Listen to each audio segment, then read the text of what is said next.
man, that was fun. You are Locked On Auburn, your daily podcast on the Auburn Tigers. Part of the Locked On Podcast Network, your team every day. Yes, welcome on into a reaction edition of Locked On Auburn. I'm your host, Zach Blackerby. Thank you so much for making Locked On Auburn your first listen every single day. Darrell Dapprich, Montgomery radio legend, hanging out with me as he does after every single one of these, and this may be the most fun one that we do. Arkansas couldn't stop Auburn's trash offense. Auburn scores 48. They win 48-10 in the most complete game, Darrell, the most complete game Auburn has played in years, Darrell Dapprich, in years. What an incredible game for the Tigers from start to finish.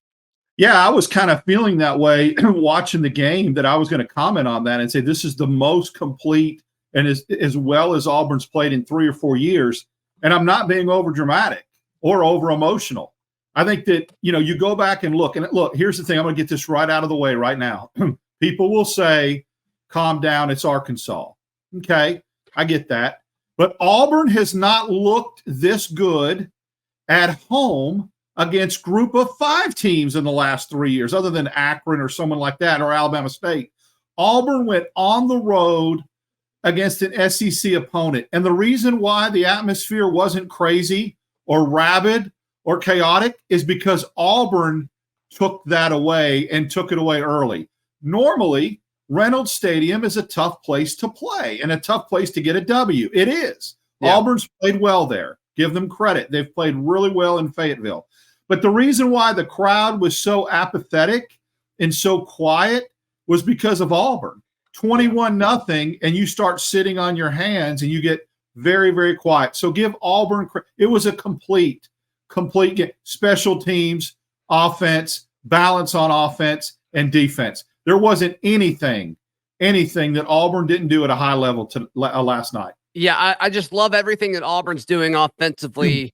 As far as their pursuit for running the football. And obviously the comment about the trash offense was a dig at John Neighbors, host of Locked On Razorbacks. That's what he said about Auburn's offense on our crossover last week. But when you look at what Auburn was able to do, and Darrell, we talked about this on the Friday show. In fact, a lot of the things we talked about on the Friday show is exactly what happened. But there was a narrative that popped up last week that Arkansas can stop the run. And they can't. Like in conference play, they're not really doing that. And what Auburn did to them on the ground was crazy. 354 yards on the ground. And it was kind of balanced, right? I mean, Jarquez had 100. Peyton had 88. Damari had 64. Batty had 42. Robbie had 2 solid runs. There's just so much Auburn did on the ground. And it was just a lot of different things. And they talked about it in the TV broadcast a little bit. Derek Mason did about they'd hit you inside, they'd hit outside, and there's just so much coming at you that Arkansas, they couldn't stop it. This offensive line, Darrell, is getting better over the course of the season. Auburn's running backs are getting better over the course of the season. Auburn's quarterback play is getting better over the course of the season, and these pass catchers are starting to figure things out and get better over the course of the season. Hugh Freeze said they remember what you do in November. And so far, November is the month where Auburn has played their best football, and it's been too long since we've been able to say that. Bird's eye view of this, and just kind of taking a big snapshot, is that when we started talking about what Auburn's season, how it could play out. Again, I'll give you credit. This has gone chalk for exactly what you've said. I thought Auburn would have gotten one of those 4 in the middle 4. But remember early in the year when people scoffed at you and laughed at you for saying that Arkansas was going to be the biggest game? Well, it is as of right now. It is. The biggest win. A biggest win. I still think that the potential could be there for obviously Alabama to be the biggest win. But if it doesn't go the way, if it goes chalk, this is a big win because of what it does setting up the rest of the year. If Auburn takes care of business against New Mexico State, and we'll talk about the bowl hierarchy later, how this really in a pecking order of things, just it's so much fun to be bowl eligible with 2 games left to go and know you could only improve your bowl standing. And look, fun fact, we've suffered through a lot the last 2 years, you and I doing these things together. Some Sure. heartbreaking losses, coaching changes, the great potato famine of 2022. We have done 22 of these reaction shows, and we have finally got back to 500. Auburn is 11-11 in these reaction shows. So praise God that we can have so much fun. And, look, for anybody out there that listens and watches this show, how fun was it to sit there in the third quarter and be freaking relaxed for a change? That was the most fun, Darrell. That was the most fun I've had watching a football game in years. It's like, okay, years. who's going to play? Who's going to get snaps? Is Auburn's defense going to give up a touchdown or not? It was just so nice to have it in hand in the third quarter and relax and enjoy it. Yeah. I love it. And so it's been a really a celebratory night tonight. It has. It has been. I mean, it got to the point where we could discuss, like, is it going to be Holden or is it going to be Robbie? Oh, it was Robbie. Oh, no, Robbie threw a pick. Okay, is it Holden going to be next? Oh, it was Holden. I mean, it got to that point where, like, that was the story of the game. Because Auburn let's just be real here. On both sides of the football, Auburn just lined up and beat the crap out of Arkansas. They were more physical. They were more athletic. And let's just be honest. I mean, there was so much talk about the quarterback matchup between KJ Jefferson and Peyton Thorne. Peyton Thorne was much better than KJ Jefferson was on Saturday night, both with his legs and with his arm. And I'm not actually sold that the entire supporting cast was that much different. I just think Auburn was a better team. They probably wanted it more. They were probably playing for more. I don't know. There's a million things that went into it, but something you said, I think this now kind of opens this box of hope for this Auburn program, for the Auburn coaching staff, for the Auburn fans. New Mexico State, it is what it is. We'll talk about that game probably Thursday and Friday. This is going to be more of a big picture week on the show. But when you look at it, and Auburn believes in themselves going into an Iron Bowl at home, anything is possible. Well, they are in, if they beat New Mexico State and continue and win 4 in a row, they are in as good a spot that they've been in since 2019 playing the Iron Bowl. Because again, in 2021, as good as that game was and having to go into double overtime, Auburn was coming off, I think, 3 losses in a row. They were reeling. They were free falling. If you go into a game winning 4 in a row at home, there's a belief there that is palpable. It's different. It was there in 17. It was there in 19. And make no mistake about it, I'll repeat it. I don't care that it was Arkansas. This is about Auburn and how Auburn played. And it's tough to beat a group of 5 team by 38 at home and play that complete of a football game. Auburn went on the road. Look, the quarterback that a lot of people thought, some of the Arkansas guys that had their chest poked out at media days and acted like Auburn was in a different stratosphere than Arkansas, which just absolutely boggled the mind. Those people that thought KJ Jefferson was the next Cam, he was sitting on the bench in the fourth quarter, and it was due not to injury. Auburn forced that. They took him out of the football game because there was nothing left for him to play for, and so he was on the sidelines, and they went. It's comparable to pulling the goalie in a blowout in a hockey game. It's like, you're done, sit over here on the bench, no point getting you hurt. Yeah, I mean, it's a brutal scene. It's a brutal scene. A statement is what it is. And you come back and make another, just take care of business next Saturday, you're riding high in as good a position as you've been in since 2019 to play that Iron Bowl. Yeah, Auburn fans, if somebody ever kind of pokes you for being excited about any of these wins on this winning streak, remind them that odds are the person who's poking you about it talked up Mississippi State beforehand, talked up Vandy beforehand, because Auburn fans certainly did both of those things. And then we just heard throughout the entire conference about how good Arkansas was because they had all these one-score losses under their belt, and they beat Florida. But that's relevant. That's relevant to my argument, though. That's why I even feel like I'm not this is more. with you, Darrell. No, this is why this is even more of a. Yeah, it's a big win because look at what Arkansas has done to this point. They've not got blown out The team that everybody is penciling into the playoffs right now from the West that just won the Western Division last night beat this team by 3 points. I'm not comparing scores. I'm just saying nobody has blown Arkansas out. Nobody. They've been in every game except Auburn. Well, somebody now has blown Arkansas out. Yeah, 48-10. Can't stress that enough. All right, I want to talk about some of the defensive moments that stood out to me, that stood out to you, Darrell, as well. All that's coming up on the special reaction edition of Locked On Auburn. Today's show brought to you by our friends at LinkedIn Jobs. Darrell, you've used LinkedIn Jobs to hire for your company. And look, maybe Sam Pittman may need LinkedIn Jobs. So tell him how great it is. Man, we had to go get 2 key positions, a welding position and a shipping clerk, and just didn't do it with the traditional put it out there on the internet or put it on social media. We used LinkedIn. We got somebody that was certified, and was both candidates were good candidates, and it's what we were looking for. And we felt like a lot of the legwork, Zach, was done for us, and that's important. Sure. When you get to the interview process, you feel like there's already been a lot of homework done, and so that's why we enjoy using LinkedIn, and it's been beneficial for us. Yeah. So be sure to post LinkedIn Jobs. There's a chance Sam Pittman may apply for your posting. We'll certainly see. But LinkedIn Jobs helps you find the qualified candidates you want to talk to faster. Post your job for free at linkedin.com/lockedoncollege. That is linkedin.com/lockedoncollege to post your job for free. Terms and conditions apply. We talked about, who could have their career game on the defensive side of the ball. We both said Jalen McLeod, and we were correct. 3 sacks. I think he got credited with 9 total tackles, 6 of them solo, 4 tackles for loss. He forced a fumble. He took over the game during spurts of it. He was incredible. He really was. We had heard he was getting healthier, and that's important, right? He wasn't playing at 100% early in the year, and you could see this building.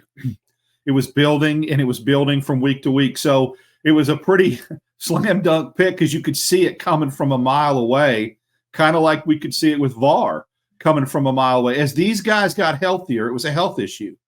We knew that they were going to start playing to their potential. He was absolutely a menace coming off the end.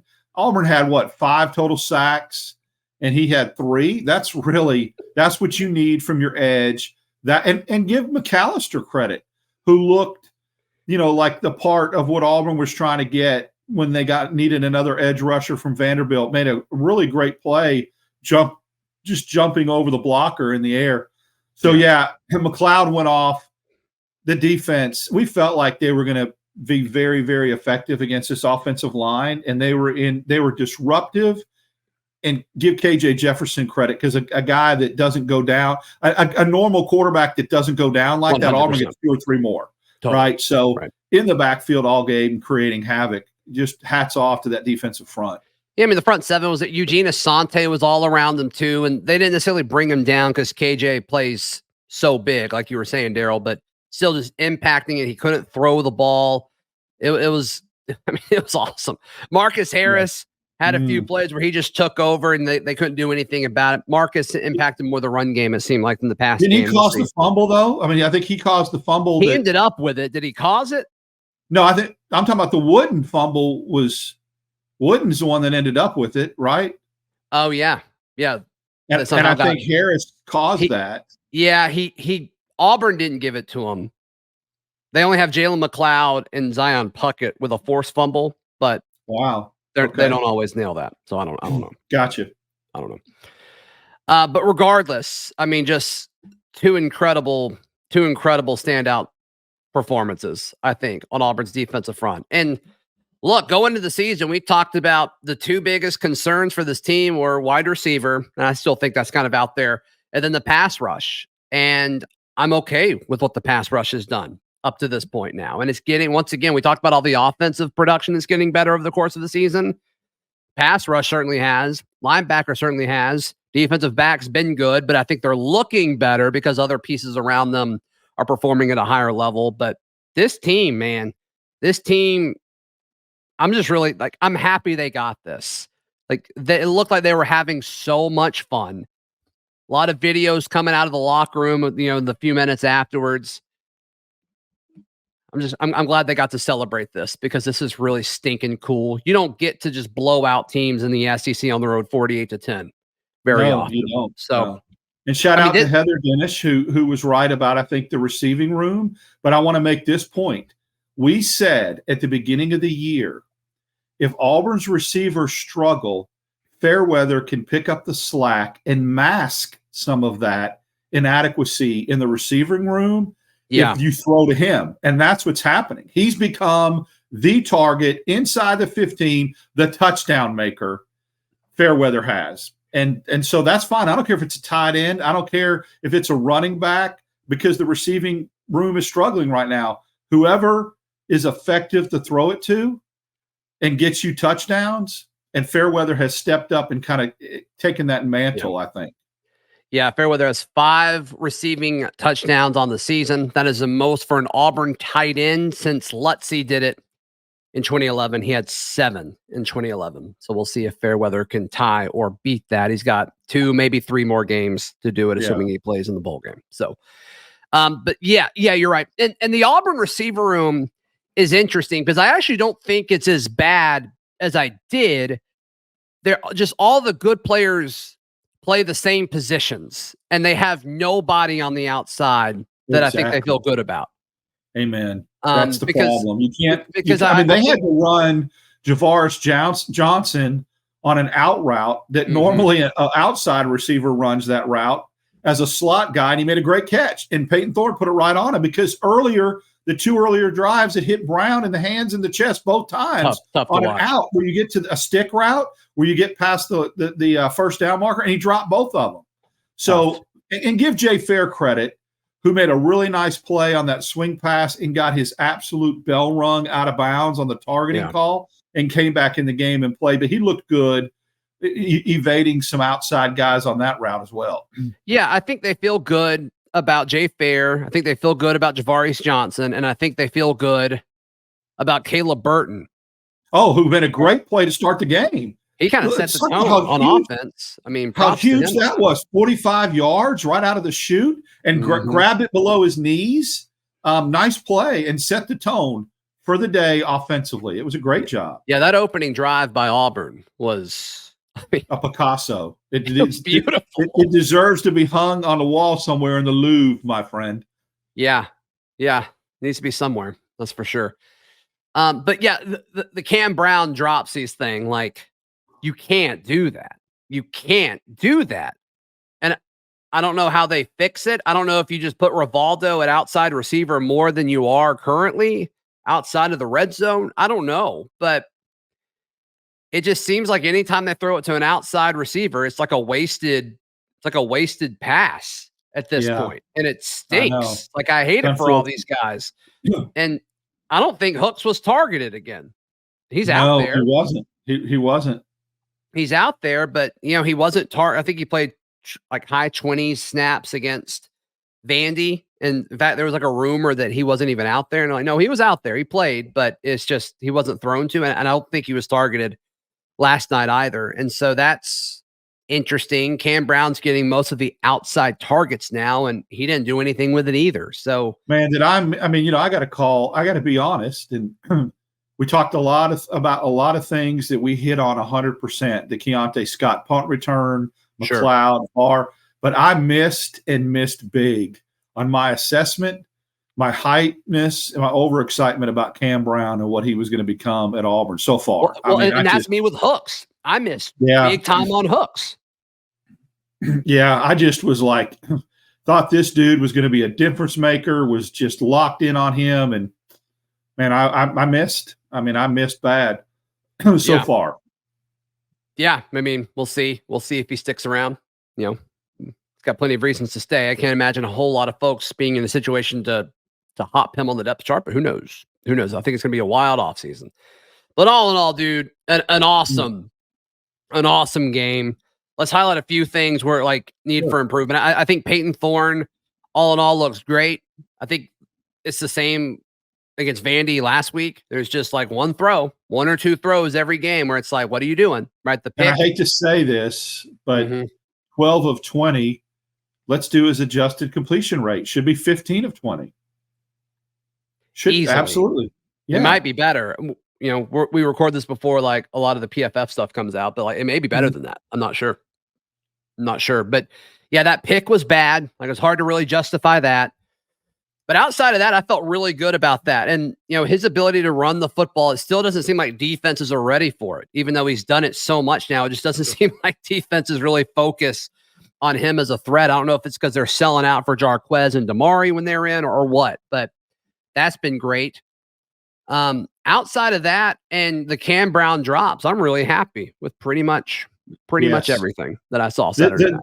The way he runs the ball is not only underrated, but so important because at some point in the game, later on in the game, Auburn can go back to that RPO. And this time the defense will key on Peyton Thorne. And that's when you'll see Hunter and Austin and Battie get some good runs. And that happened in this game. Arkansas started to collapse a little bit on Thorne and overplay him, the edge guys. And then he just handed the ball off and Auburn got some big runs. Jarquez Hunter is now 20th all-time in Auburn rushing yards. He passed 2,000. Only 20 players in Auburn history have 2,000 career rushing yards. He has 2,008. So next up is Lionel James with 2,068. So he'll probably pass him against New Mexico State. But props to Jarquez Hunter. I think he's been awesome down the stretch. And I put this up at auburndaily.com. But when you look at what Auburn's done on this winning streak, now at 3 games in a row here, I think you can make the argument that they have the best rushing attack in the SEC right now.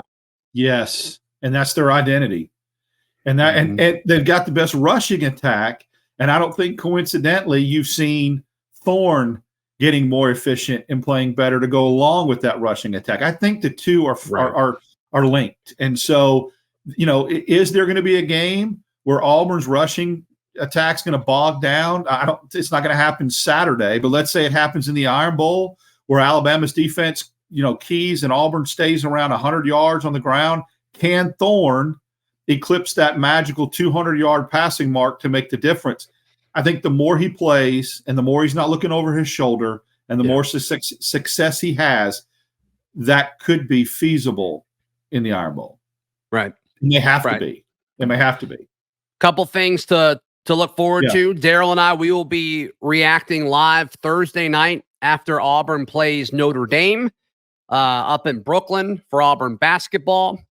And then depending on win or lose, we won't know exactly what time they play on Friday, but we will go live after that game as well. And then we'll go live Saturday after the New Mexico State game. So 3 live shows in a row for me and Darrell Dapprich. And also Darrell will be on the show Friday as well. So I'm going to work. And I'll be covering that in Mexico. Yes, and I'll be covering that New Mexico State game at Auburn from the press box. So I'll be there live. I want to just say one quick thing we really get to enjoy now as Auburn fans that we haven't for a while is the feeling of already being bowl eligible and only being able to improve on that. The bowl hierarchy and the bowl preferences right now for Auburn continues to get better after each win. And think about this. Arkansas will not be going to a bowl. Vanderbilt will not be going. Mississippi State, if they lose to A&M, will have to win out with Ole Miss on their schedule. South Carolina has to win out with Clemson on their schedule to go to a bowl. So Auburn already slots itself. Don't you agree, Zach, that right now, or if they take care of business against New Mexico State, especially if Florida loses to LSU, Auburn is a more desirable bowl pick than Kentucky, Florida, perhaps even A&M. If A&M starts its downward slide, that just keeps putting them in the pecking order going upwards in this bowl projection. I think so. I mean, I think what happened last night kind of assures you're not in Birmingham. So I think Auburn fans can have a sigh of relief with that. Yeah. I mean, the two that I'm kind of eyeing right now is the Music City Bowl, which was a great time last time Auburn was there. They destroyed Purdue. And then one I always enjoy watching. I don't think Auburn's been there since it became this, but the Duke's Mayo Bowl. Like those are the two that I'm kind of looking at for Auburn right now as far as, okay, I think this would be a nice place to kind of park and end your season either in Nashville or Charlotte. Those are probably two places that I would probably take my family to, for a few days. Like I think that'd be fun. I think that'd be great for the fan base. It could improve though, because here's the deal. This is so much fun to talk about. And because we haven't. If Alabama and Georgia both get in the playoff, which is feasible, now you start going and Auburn becomes SEC number 5 selection, SEC 5. Only Missouri, Tennessee, A&M, LSU, Ole Miss. Actually, it would be number 6, but they may jump over Texas A&M. That gets you even better. They may jump over Texas A&M, and then if Alabama wins the SEC, I think they take Bama and Georgia, right? Correct. Right. Then you get Ole Miss, LSU, and maybe even Tennessee with the loss they had against Missouri. They fall behind Auburn. But either Ole Miss or Missouri, I guess it'd be Ole Miss. They're going to Sugar anyway. Right. So you can get up into that, maybe that, Outback, Cotton Bowl, Texas. I mean, there's a different, it becomes more desirable. I don't want to go to the Outback Bowl, but I get it. Like it is a better bowl game. You go from the 8th or 9th selection, which what we were looking at, to 6th, and that matters. That's a lot better bowl game. Mm-hmm. Especially when you look at all the preseason stuff about how Auburn, all these preseason power rankings had Arkansas and Mississippi State better than Auburn, like for a big chunk of the season. Yeah. And we're sitting here like, hold on, let us get through these 4 brutal games and actually play teams that we've got a shot at beating in year 1 of a new head coach. And then finally, like it all evens itself out, right? It all evens itself out. The realization all these Arkansas people had that they're like, oh, we are Arkansas. We are actually these things that people say that we are. Like that was beautiful. Like, it was such a nice feeling because a big narrative that's popped up is like Auburn's Auburn. And it's like, well, that's not what you're like, that what you're saying isn't what you mean, right? Right. Auburn's a place where you can certainly win. So it's been nice, Darrell. It's been nice to kind of see that evolve over the last month, just because so many people counted Auburn out. And like some people are going to roll their eyes at this, like 7-5 is not good. Like whatever. Like, but everybody said you weren't going to do that.